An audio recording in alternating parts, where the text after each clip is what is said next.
금양로 기도회의 간증은 늘 열려 있습니다. 여러분, 작은 간증이라도 어디 크게 실패했다가 크게 성공한 것만이 간증이 아니고 소소한 간증도 우리 모두에게 다 은혜가 될 수 있고요. 또 내가 지금 어려움을 통과하고 있다 하더라도 내가 이렇게 믿음으로 잘 통과하고 있노라고 그렇게 간증해 주시면 아마 비슷한 처지에 있는 분들이 성공했다는 간증보다 더 큰 은혜를 얻으리라 저는 생각하고요. 여러분, 주저없이 우리 교구 사역들에게 말씀해 주시면 여러분들에게 기회를 드리도록 하겠습니다. 자, 하나님 말씀 함께 봅시다. 마가복음 8장.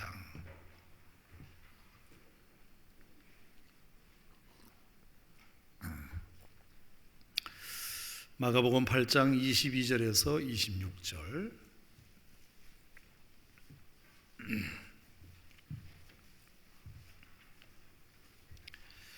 마가복음 8장 22절에서 26절.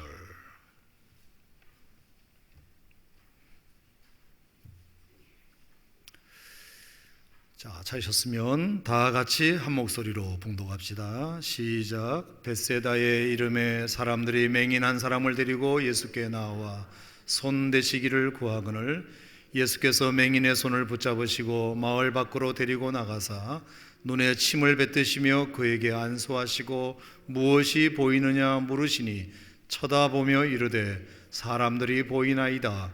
나무 같은 것들이 걸어가는 것을 보나이다 하거늘 이에 그 눈에 다시 안수하심에 그가 주목하여 보더니 나아서 모든 것을 밝히 보는지라. 예수께서 그 사람을 집으로 보내시며 이르시되 마을에는 들어가지 말라 하시니라.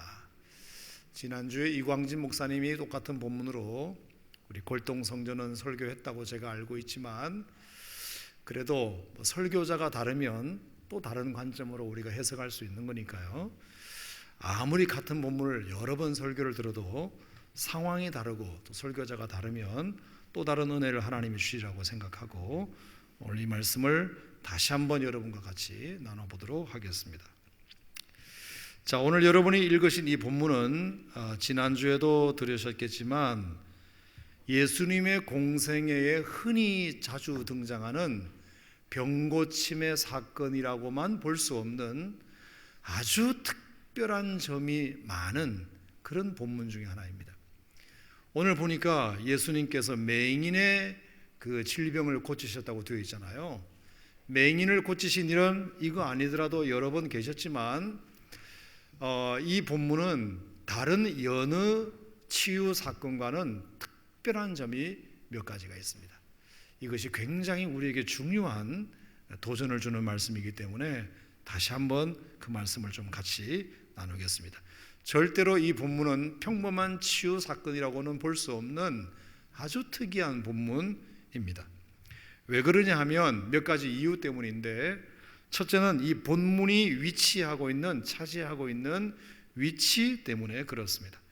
자, 마가복음 8장 22절과 26절은 성경을 읽을 때 항상 종합적으로 읽기 위해서는 본문의 앞뒤 문맥을 잘 살펴봐야 된다는 것은 여러분이 이제 하도 많이 들어서 잘 알고 계시죠?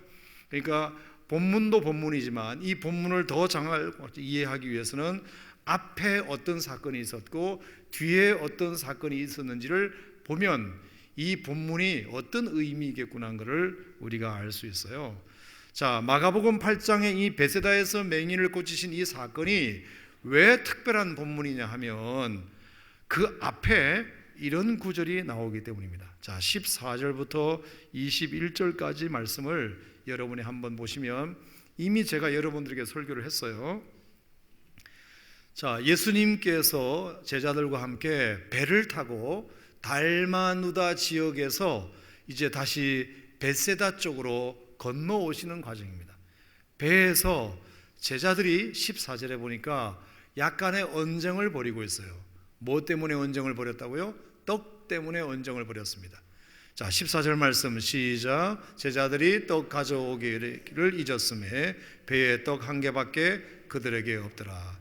자, 제자들이 떡 가져오기를 잊어버려서 가지고 온 떡이 하나밖에 없었다는 것 때문에 제자들끼리 말다툼이 있었던 것 같아요.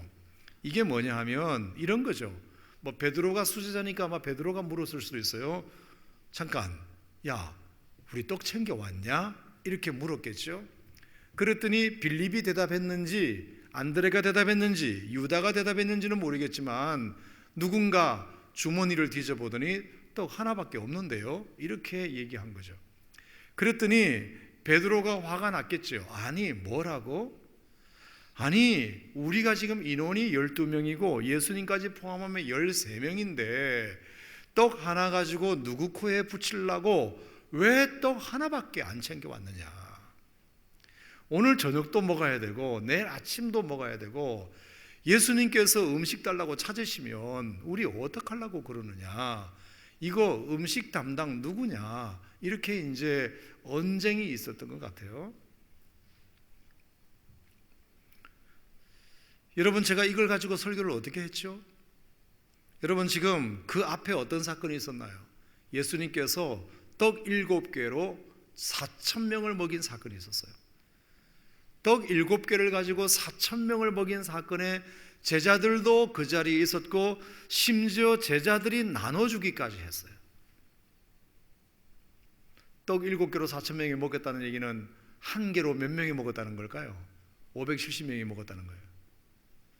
떡 한 개로 570명이 먹는 현장에 제자들이 여태까지 있었음에도 불구하고 떡 한 개 가져온 것 때문에 이거 누구 코에 붙이려고 왜 하나밖에 안 챙겼느냐고 자기들끼리 지금 말다툼하고 있는 모습이에요. 그것을 여러분이 예수님이 옆에서 지켜보셨을 때 얼마나 우스웠을까요? 얘들이 지금 정신이 있나 없나?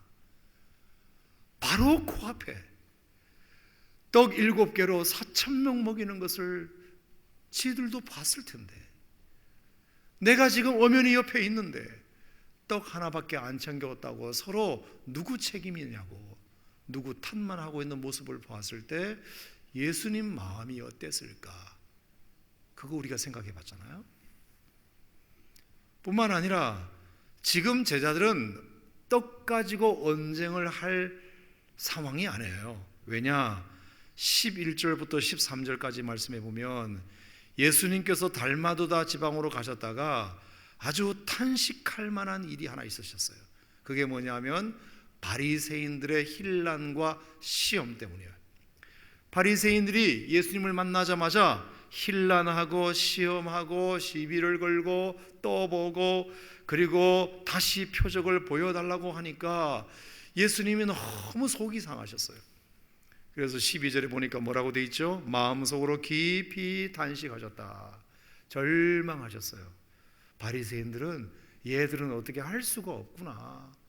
그래서 바리새인들에 대해서 다시 한 번 더 실망하셨어요. 그래서 예수님께서 15절 말씀에 보면 너희들 내가 경고 한마디 하겠는데 바리새인들의 누룩을 주의해라. 누룩이란 말은 교훈, 영향력. 바리새인들의 교훈이나 영향을 절대로 받지 않도록 너희들 주의해라. 절대로 바리새인들 가까이 하지 말아라.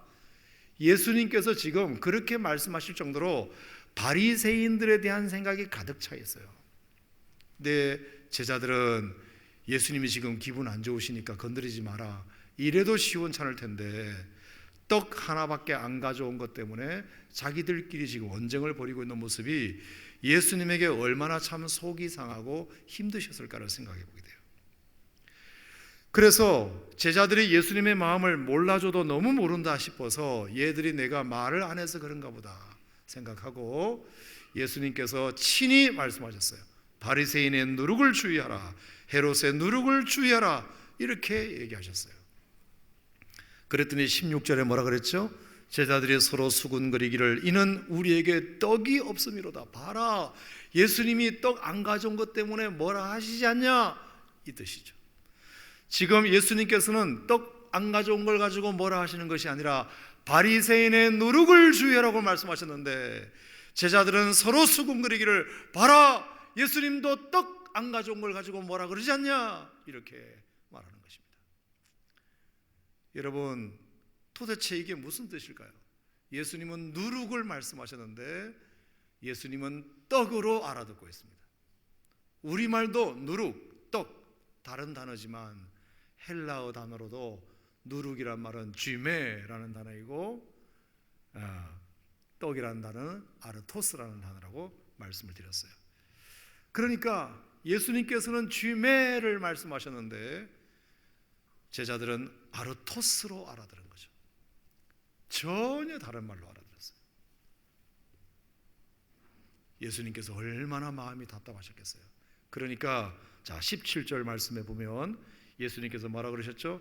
너희가 어찌 떡이 없으므로 수군거리느냐, 아직도 알지 못하느냐, 아직도 깨닫지 못하느냐, 아직도 너희 마음이 둔하냐. 그러면서 18절에는 또 뭐라 그러셨죠? 너희가 눈이 있는데 왜 보지 못하냐, 귀가 있는데 왜 듣지 못하냐, 머리가 있으면서 왜 벌써 잊어버렸느냐. 그렇게 예수님께서 제자들을 향한 한탄스러운 말씀을 앞에 하셨어요. 그러다가 본문이 끝난 거예요. 그리고 나서 벳사다에 도착해서 소경, 맹인을 고치는 사건이 생기게 된 거죠. 그리고 나서 이제 27절에 보면 제자들을 데리고 예수님께서 빌립보 가이사랴 빌립보에 가셔가지고 예수님께서 제자들에게 물으시는 장면이 나와요. 너희는 나를 누구라고 하느냐? 도대체 너희들에게 나는 누구냐? 이렇게 물으신 장면이에요.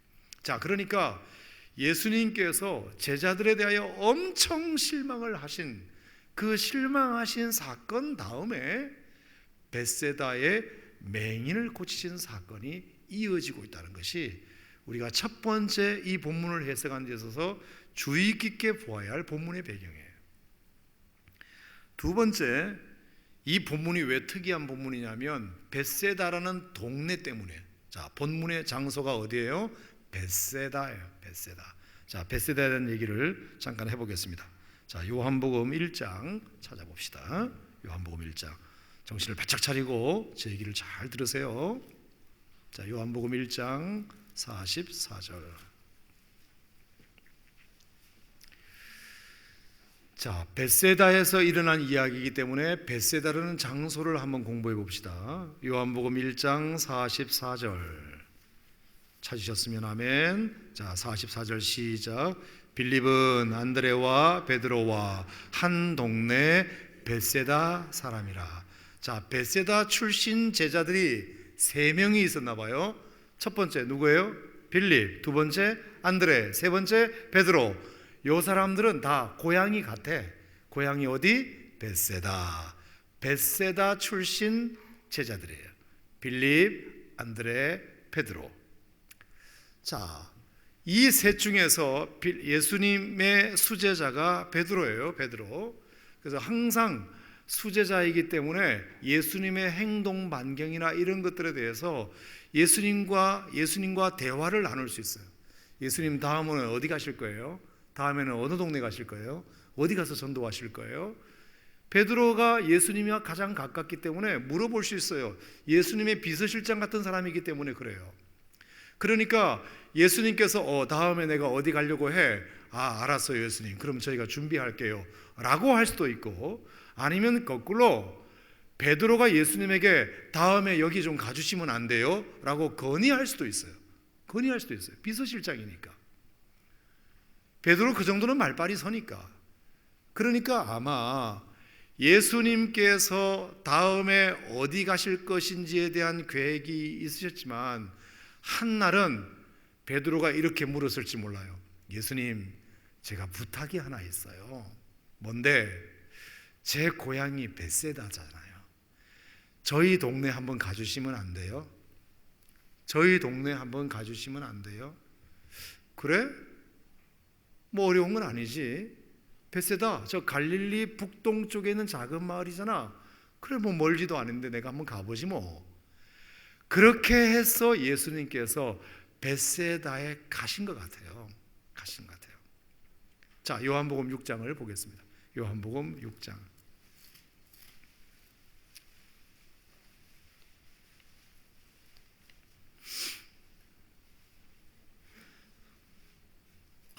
누가복음 9장을 보겠습니다. 차라리 누가복음 9장, 미안합니다. 누가복음 9장. 자, 누가복음 9장입니다.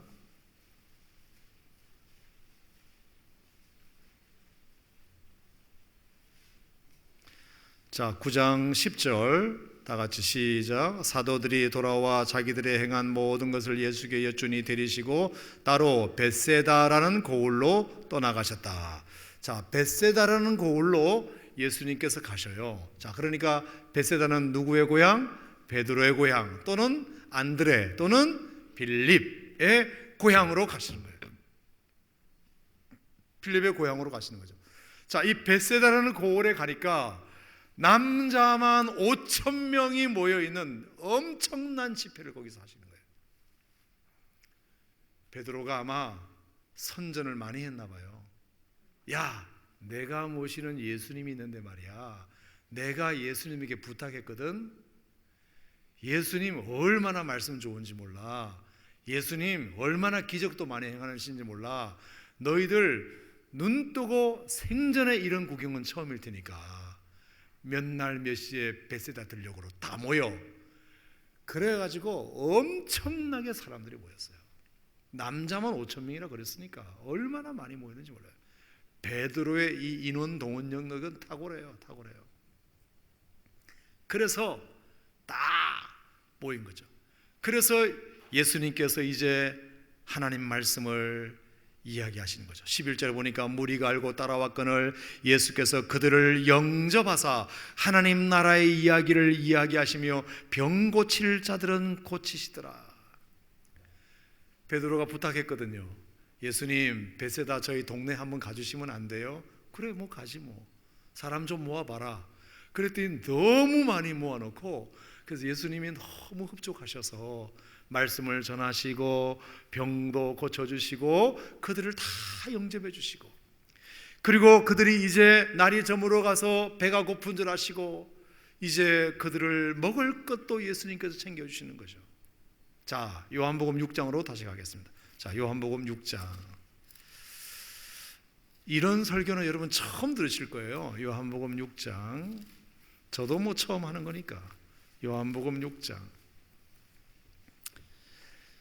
요한복음 6장. 자, 요한복음 6장 똑같은 본문이에요. 벳세다에서. 자, 6장 5절 시작. 예수께서 눈을 들어 큰 무리가 자기에게로 오는 것을 보시고 빌립에게 이르시되 우리가 어디서 떡을 사서 이 사람들을 먹이겠느냐. 자, 왜 예수님께서 하고 많은 제자들 중에서 이제 날이 저물어 배가 고플 때가 됐고 식사 시간이 되었을 때 왜 하필 여러 제자들 중에서 빌립에게 물었을까요? 왜 빌립에게 물으셨을까요? 이 동네에 대해서는 누가 제일 잘 알아요? 빌립이 제일 잘 알거든요. 왜? 벳세다는 빌립의 뭐니까? 고향이니까. 빌립아, 너 이 동네 잘 알지? 음식점이 어디서 잘하는지 알지? 어디서 음식을 구해올 수 있는지를 빌립이 제일 잘 알기 때문에 빌립에게 예수님이 얘기하시는 거죠. 그랬더니 빌립이 동네를 너무 잘 알기 때문에 문제가 생겼어요. 7절에 빌립이 대답하되 각 사람으로 조금씩 받게 할지라도 200데나리온의 떡이 부족하리이다. 예수님, 우리가 이 많은 사람들을 어떻게 먹입니까? 돈도 돈이고 이 음식을 이 동네에서는 살 수가 없습니다. 빌립이 이 동네에 대해서 너무 잘 알기 때문이죠. 너무 잘 알기 때문이죠. 그랬더니 8절에 또 한 사람이 등장합니다. 8절 시작. 제자 중 하나 곧 시몬 베드로의 형제 안드레가 예수께 여짜오되 여기 한 아이가 있어 보리떡 5개와 물고기 2마리를 가지고 있나이다. 자, 여기 안드레가 등장해요. 안드레. 그러니까 5천 명이 모여있는 수많은 무리들 중에서 한 아이가 예수님의 12제자 중에 한 사람에게 떡을 갖다 준 것 같아요. 근데 그 중에 아는 사람에게 갖다 줬을까요? 모르는 아저씨한테 갖다 줬을까요? 아는 아저씨한테 갖다 준 거예요. 안드레는 아는 아저씨일까? 모르는 아저씨일까? 아는 아저씨. 왜? 안드레가 벳세다가 고향이기 때문에요. 고향이기 때문에. 그래서 안드레 아저씨에게 안면이 있기 때문에 거기다 갖다 준 거예요. 그러니까 안드레가 예수님에게 도시락을, 여기 한 아이가 있어, 내가 너무 잘 아는 아이인데, 제가 잘 아는 아이가 도시락을 마침 가져왔는데 예수님께 제가 드리겠습니다. 요한복음 6장에 빌립과 안드레가 이렇게 나선 이유는 벳세다가 고향이기 때문이죠. 어쨌건 그래서 예수님께서 보리떡 5개와 물고기 2마리로 5,000명을 먹이는 엄청난 기적을 행하세요. 베드로가 얼마나 기분이 좋았을까요? 안드레, 빌립이 얼마나 기분 좋았을까? 예수님 모시고 오기를 너무 잘했다. 야, 고향 사람들에게 내가 한번 선심 썼다, 이런 생각을 할 수 있겠죠. 그런데 지금부터 얘기를 잘 들으셔야 돼요. 14절 보겠습니다. 요한복음 6장 14절. 그 사람들이 예수께서 행하신 이 표적을 보고 말하되 이는 참으로 세상에 오실 그 선지자라 하더라. 15절. 그러므로 예수께서 그들이 와서 자기를 억지로 붙들어 임금 삼으려고 하는 줄 아시고 다시 혼자 산으로 떠나가시니라. 14절까지는 좋았는데 15절에 갑자기 사람들이 확, 군중들이 돌변해가지고 저런 양반이라면 우리나라의 왕이 되어도 좋겠다. 먹고 사는 문제는 예나 지금이나 경제 발전을 이룰 수 있는 지도자라면 표를 찍어주게 되어 있으니까요. 이렇게 말씀도 잘 전하고 병도 잘 고치고 먹을 것도 챙겨주는 이런 예수라면 우리 이 나라의 임금이 되어도 좋겠다. 그래서 예수님에게 떼거지로 달려가서 예수님, 우리에게 임금 되어 주십시오. 여러분, 이것은 예수님이 원하신 일일까요? 원하지 않으셨던 일일까요? 원하지 않으셨던 일이에요. 원하셨다면 예수님께서 그 자리에 계셨겠지요. 원하지 않으셨기 때문에 예수님께서 얼른 혼자 산으로 가버리시게 됩니다. 이때 예수님의 마음이 벳세다에 대한 생각이 하나 들어갔어요.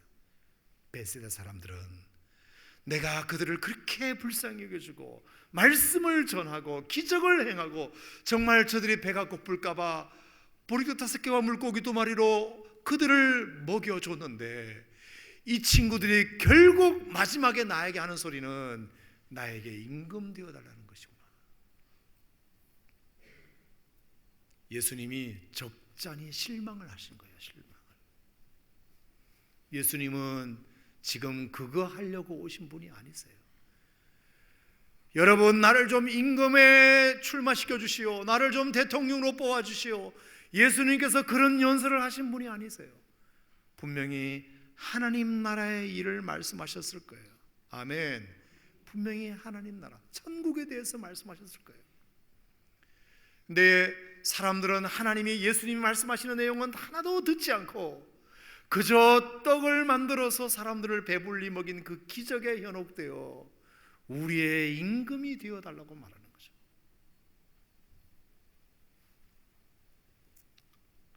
그 벳세다에서 오늘 마가복음 8장에 벳세다의 맹인을 고치시는 일을 또 하시게 됩니다.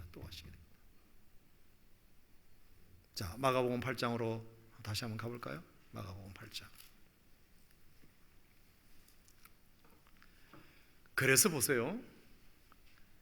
마가복음 8장 22절. 벳세다의 이름에 사람들이 맹인 한 사람을 데리고 예수께 나와 손대시기를 구하거늘. 여러분, 만약에 벳세다 사람들이 정말 예수님을 초청하는 이유가 예수님, 우리에게 말씀 좀 들려주세요, 하나님 나라의 비밀에 대하여, 천국에 대하여 조금 더 들려주세요 라고 하셨다면 얼마나 예수님이 흐뭇하셨을까요? 근데 1절 그런 말은 없고요, 병 좀 고쳐주세요 라고 또 나온 것을 보고 벳세다 사람들은 여전히 나를 하나님 나라 천국에 대하여 복음을 전하러 온 사람이라고 생각하지 않고 병이나 고치고 떡이나 주는 사람으로 나를 생각하는구나. 그래서 23절에 보면 예수님께서 그 맹인의 손을 붙잡으시고 어떻게 하셨죠? 어디로 가셨나요? 보세요. 어디로 가셨다고요? 마을 밖으로 데리고 가셨어요. 왜 예수님께서는 마을 밖으로 데리고 가셨을까요? 그들이 보는 앞에서 고쳐주셔도 되는데 왜 마을 밖으로 데리고 가셨을까요? 그들이 보는 가운데서 그것을 고치면 이 사람들이 또 어떻게 생각할까요? 봐라, 와, 예수님 능력 있다, 다시 임금이 되어주세요. 그 소리를 듣고 싶지 않은 거예요. 그래서 마을 밖으로 데리고 가셨어요. 마을 사람들이 보는 곳에서 하고 싶지 않으신 거예요. 그리고 그 마을 사람들을 고쳤어요. 그 맹인을 고쳤어요. 다 고치고 나서 예수님께서 뭐라고 말씀하셨어요? 26절 시작. 예수께서 그 사람들을 집으로 보내시며 이르시되 어디는 들어가지 말라, 어디는 가지 말라, 마을에는 가지 말라. 왜? 마을에 들어가서 나 고침 받았다고 또 자랑하면 이 사람들이, 벳세다 사람들이 대해서, 예수님은 마태복음 14장, 마가복음 6장, 누가복음 9장, 요한복음 6장, 사복음서에 공이 나오는, 사복음서 모두에게 나오는 최대의 기적을 예수님께서 행하셨지만 벳세다에서 가장 많은 실망을 하시는 곳이 벳세다이기도 해요. 가장 역사가 많았던 곳에서 예수님은 가장 큰 실망을 느끼신 거예요. 수많은 사람들이 모여있는 곳에서 가장 큰 실망을 느끼셨어요. 가장 큰 기적을 베푸는 현장에서 가장 큰 실망을 느끼신 거예요. 그럴 수 있을까요? 없을까요? 있어요. 가장 믿었던 곳에서 가장 큰 실망을 느끼시는 거예요. 그래서 절대로 그 마을에는 들어가지 마라. 마을 사람들에게 알리지 말아라.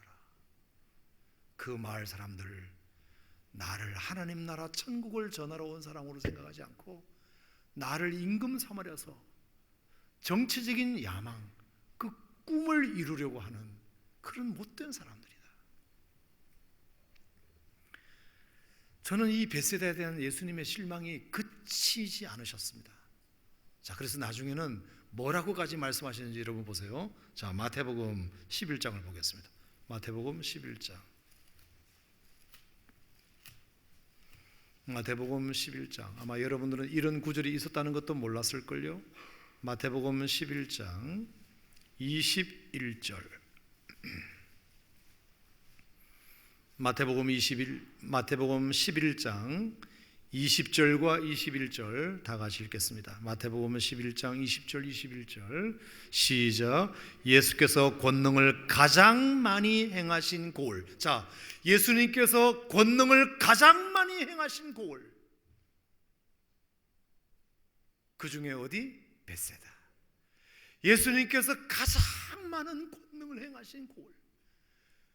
그러면 그런 사람들은 어떻게 해야 돼? 회개하고 돌아와야 되겠죠. 정말 예수님을 하나님의 아들이라고 인정하고 천국을 소망하는 백성들로 변화되어야 되겠죠. 가장 권능을 많이 행하셨으니까. 자, 20절 다시 시작. 예수께서 권능을 가장 많이 행하신 고을들이 뭐하지 아니하므로?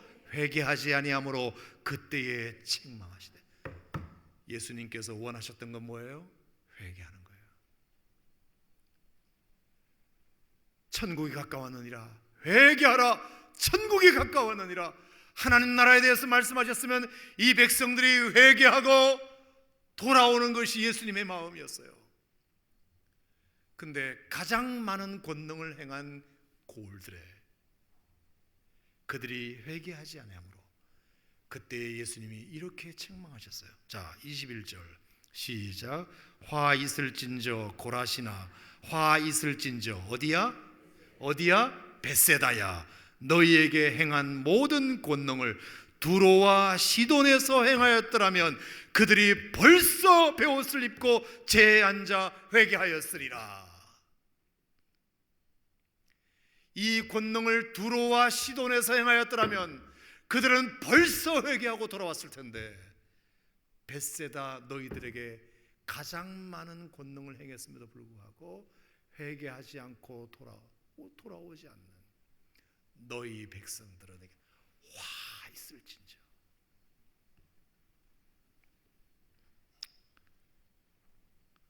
(22절에) 내가 너희에게 이르노니 심판날에 두로와 시돈이 너희보다 차라리 견디기 쉬울 것이다. 여러분, 이 벳세다가 보통 장소가 아닙니다. 벳세다, 예수님의 에너지를 가장 많이 쏟았던 곳, 베드로가 특별히 부탁해서 베드로의 고향이기도 하고 빌립의 고향이기도 하고 안드레의 고향이기도 해서 특별히 내가 봐주는 마음으로 베드로의 부탁을 듣고 베세다에 가서 수많은 사람들 앞에서 주의 복음을 전했고, 그들이 너무 불쌍해서 예수님에게 전무후무한 기적을 그들에게 행했음에도 불구하고 예수님이 정말 원했던 회개는 하나도 이루어지지 않고 우리의 임금 되어 달라고 그렇게 소리나 치는 그 베세다의 모습을 보고 예수님은 너무 많은 실망을 하신 거죠. 여러분, 우리가 베세다 사람이 아닌가 잘 생각해 봐야 됩니다. 우리도 예수님 많은 기적을 행해 주세요, 병 고쳐 주세요, 떡 좀 주세요, 배불리 먹여 주세요, 일 잘 되게 해주세요, 사업 잘 되게 해주세요, 취직 좋은 곳에 하게 해주세요, 우리 아이 대학 가게 해주세요.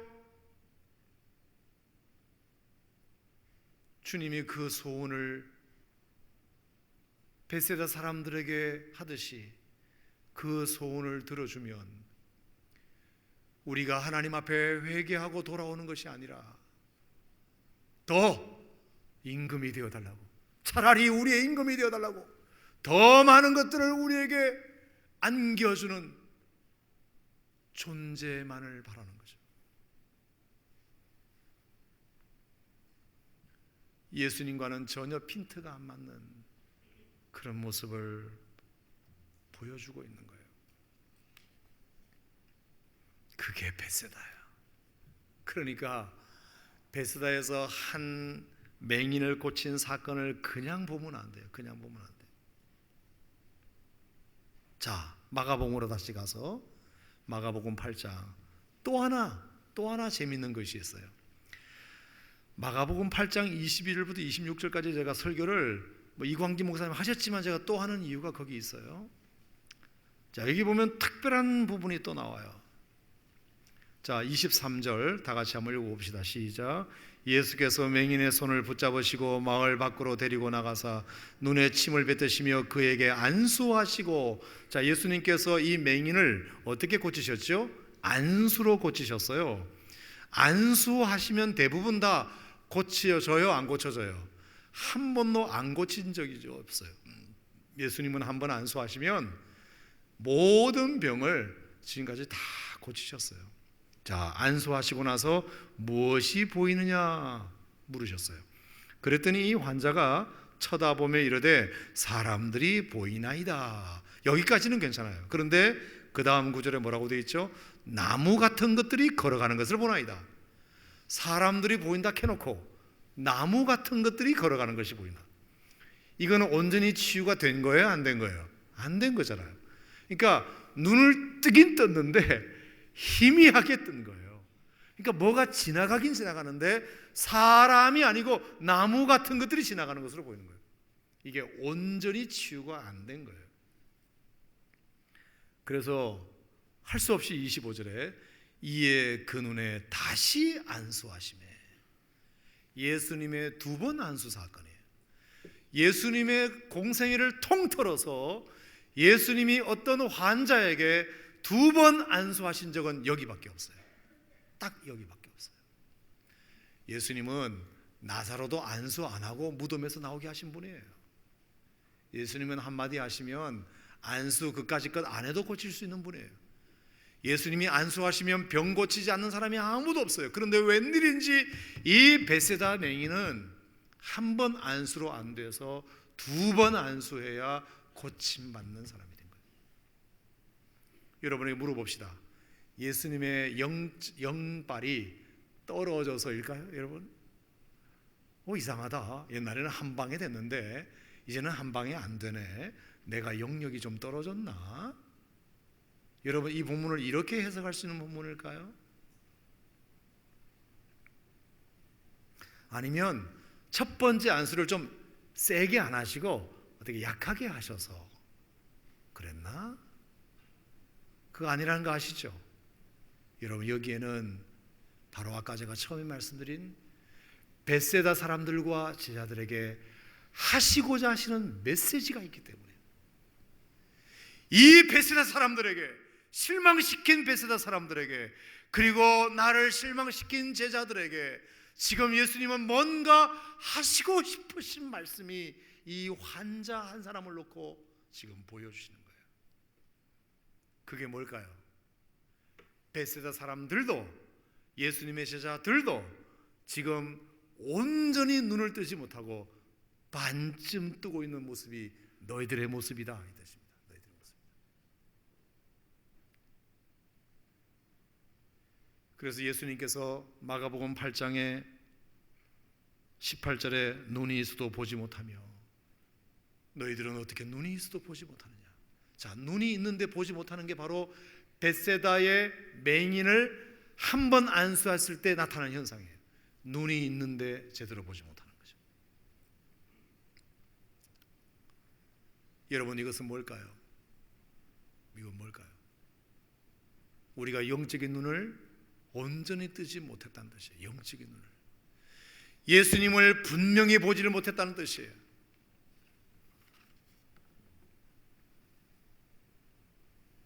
예수님이 우리에게 누구신지 정확하게 보지 못하고 있다는 뜻이에요. 우리가 매주일 예배를 드리지만, 찬양도 하지만, 신앙생활을 수년간 했지만, 여러분이 아직도 예수님을 정확하게 보지 못하실 수도 있어요.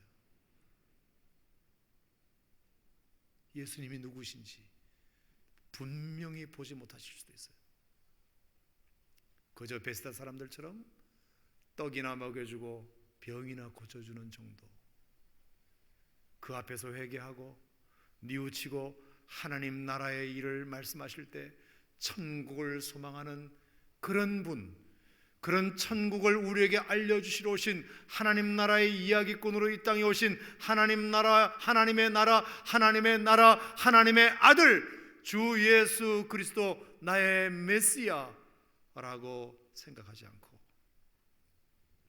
그저 성황당에서 빌고, 바위 틈에서 빌고, 저 부처님 앞에서 빌고, 어디서 빌어서 내 소원이나 들어주는, 나의 이 소원이나 들어주는, 그래서 내 자식 새끼 잘 되고, 내 사업 잘 되고, 내 남편 성공하고, 그렇게만 잘 되는 그런 데만 쓸 때 있는 우리가 하나님, 우리 예수님, 우리가 그렇게 볼 때, 여러분, 이것은 한 번 안수했을 때 본 사람들의 모습과 똑같은 거예요. 예수님께서 그를 다시 안수하셨을 때 어떻게 됐죠? 모든 것을 밝히 보는지라. 할렐루야. 모든 것을 밝히 보는지라. 영적인 눈이 제대로 뜨여졌다는 것이겠죠. 영적인 눈이 제대로 뜨여졌다는 거죠. 여러분, 다시 우리가 좀 생각해 봐야 됩니다. 제 얘기를 잘 들어보세요. 여러분, 설교 들으러 온 거잖아요. 우리가 예수님에 대해서 몰라도 너무 몰랐어요. 우리가 예수님에 대해서 너무 잘못 알고 있어요. 예수님을 따라다녔지만, 예수님을 섬겨드렸지만, 예수님의 말씀을 들었지만, 예수님의 기적을 보았지만 너무 몰라요. 여러분, 오늘 이 밤에 여러분의 영적인 눈이 다시 뜨이기를 주님으로 축원합니다. 한 번으로 안 돼요. 다시 안수를 받아야 돼요. 한 번 해가지고는 사람들이 지나가는데 나무 막대기가 지나가는 것 같더래. 여러분, 영안이 분명히 열려져서 예수님을 분명하게 보고 그분이 누구신지를 분명하게 알고 신앙생활하는 것이 중요한 줄로 믿습니다.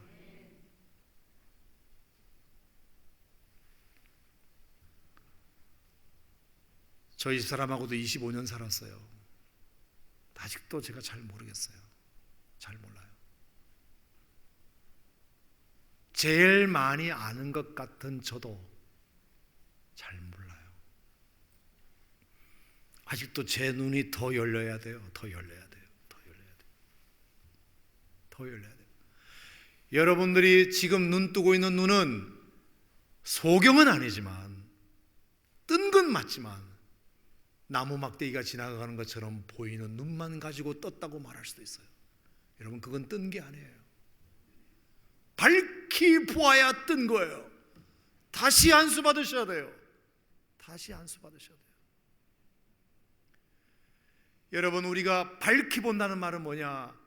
하나님을 하나님으로 본다는 뜻이고, 내가 누구인지를 정확하게 안다는 뜻이에요. 이게 하나님이 누구신지를 분명하게 알고 내가 누구인지를 분명하게 아는 것이 밝히 보는 것이에요.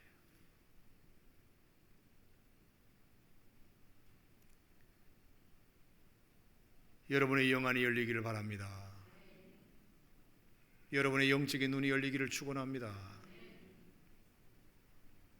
예수님이 니고데모에게 하신 말씀처럼 사람이 물과 성령으로 거듭나야 하나님 나라를 볼 수 있다.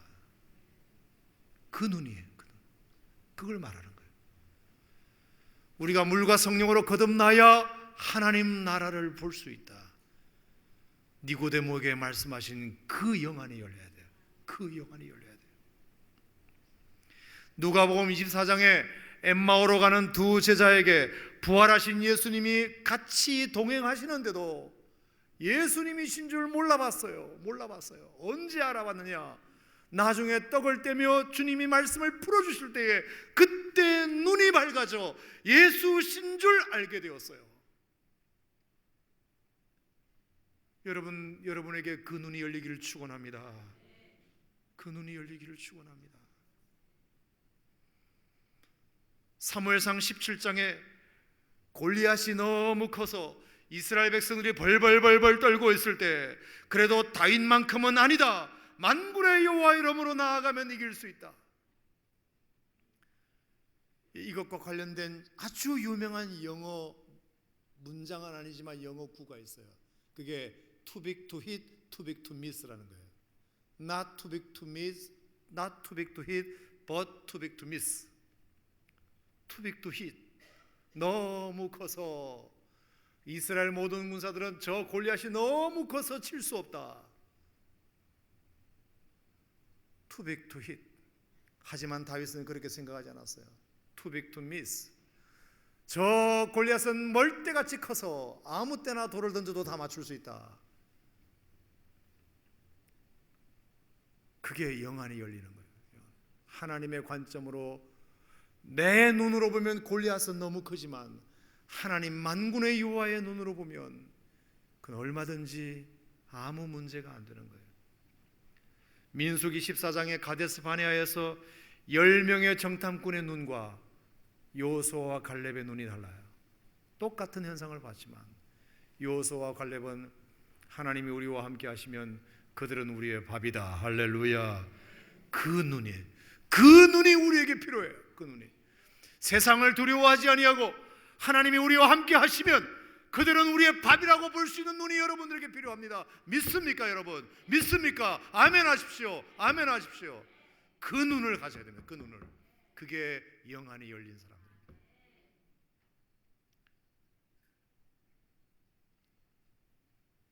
이사야 6장에 우시야 왕이 죽던 해에 이사야가 성전에 갔을 때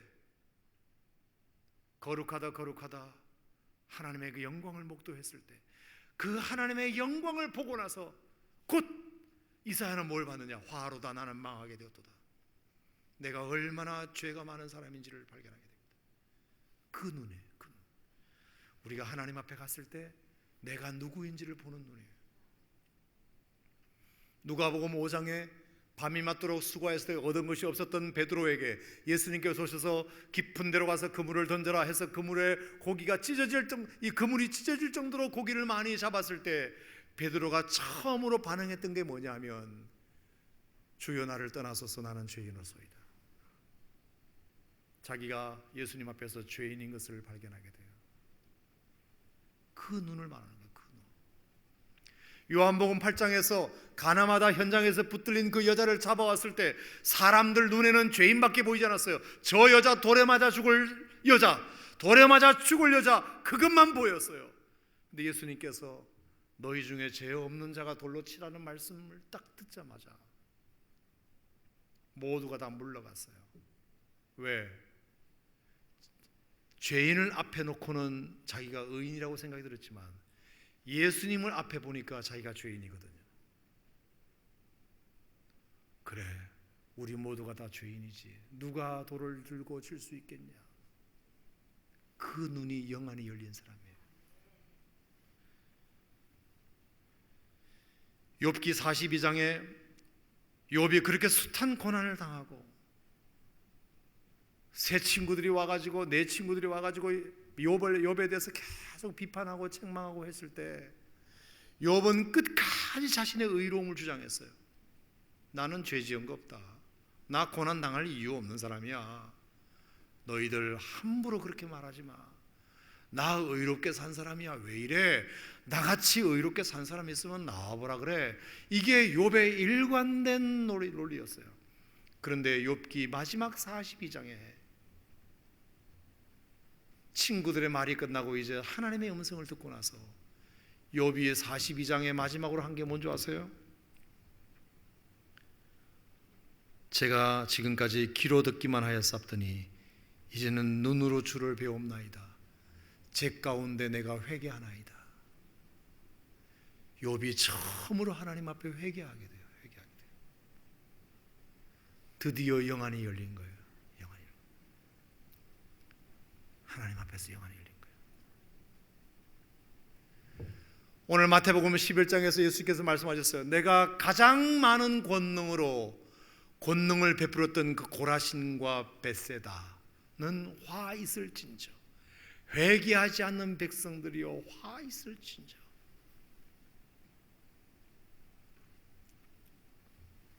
자신의 잘못을 전혀 뉘우치지 못하고 내가 뭘 잘못했는데 전혀 뉘우치지 못하고 끝까지 예수님께서 떡 해주시고 병 고쳐주신 것에만 현혹되어 임금 삼으려고 하시고 예수님의 마음이 지금 어떤 마음인지 대해서 도무지 알지 못한 채 여전히 떡과 가지고 언쟁이나 일삼고 있는 제자들을 향하여 주님은 오늘 벳세다에 있는 한 맹인을 고치시는 사건을 통하여 예수님이 무슨 영빨이 약해져서 한 번 안수 가지고 안 되고 두 번 안수해야 병 고치는 그것이 얘기하는 것이 아니라 지금 너희들의 눈이 이와 같다. 너희들에게 영안이 열리지 않으면 나랑 같이 일 못한다. 너희들이 내 제자가 될 수 없다. 주님이 오늘 우리에게 그 말씀을 들려주시는 것입니다. 사랑하는 오산 침례교회 성도 여러분, 금양로 기도회에 여러분이 왜 나오셨습니까? 온통 우리가 세상을 향하여 그 세상의 눈에 초점을 맞추고 그것이 전부인 줄만 알았던 우리의 눈을 오늘 이 시간만 해도 시선을 주님께 돌려 하나님을 바라보고 우리의 영안이 다시 이렇게 희미했던 우리의 영안이 하나님 말씀을 통하여 다시 내가 열어보겠다고 다시 눈을 좀 비비고 안약을 좀 넣고 이제 희미했던 그 하나님의 그 가려진 장막이 열려서 하나님을 내가 분명히 보려고 다시 한번 이 밤에 하나님을 분명히 보려고 이 밤에 나오신 줄로 믿습니다. 그리고 나를 보지 못한 거죠. 나는 어디 가면 사장이네, 나는 어디 가면 교수네, 나는 어디 가면 과장이네, 부장이네. 그것이 자기인 줄만 알아. 그게 자기인 줄 알아. 그게 진정한 자기인 줄 알아. 회사에서 과장이고 회사에서 부장이면 그게 원래 자기인 줄 알아. 자기. 절대로 그건 여러분이 아닙니다. 임시 직책일 뿐입니다. 여러분들이 진정으로 여러분이 누구인지를 알려면 하나님 앞에 서야만 여러분이 누구인지가 분명해집니다. 여러분 오늘 금양로 기도회는 내가 누구인지를 알기 위해서 나온 사람입니다. 베드로처럼 욥처럼 나는 죄인입니다. 주님, 오늘도 내 눈을 열어주시옵소서. 주를 보게 하여 주시옵소서. 나를 보게 하여 주시옵소서. 내가 얼마나 부족한 사람이고 하나님을 잘못 판단하고 주님의 마음을 섭섭하게 해드린 사람인지를 제발 좀 알게 해 주시옵소서. 이 목적으로 여러분 이 밤에 나오신 거 아닌가요?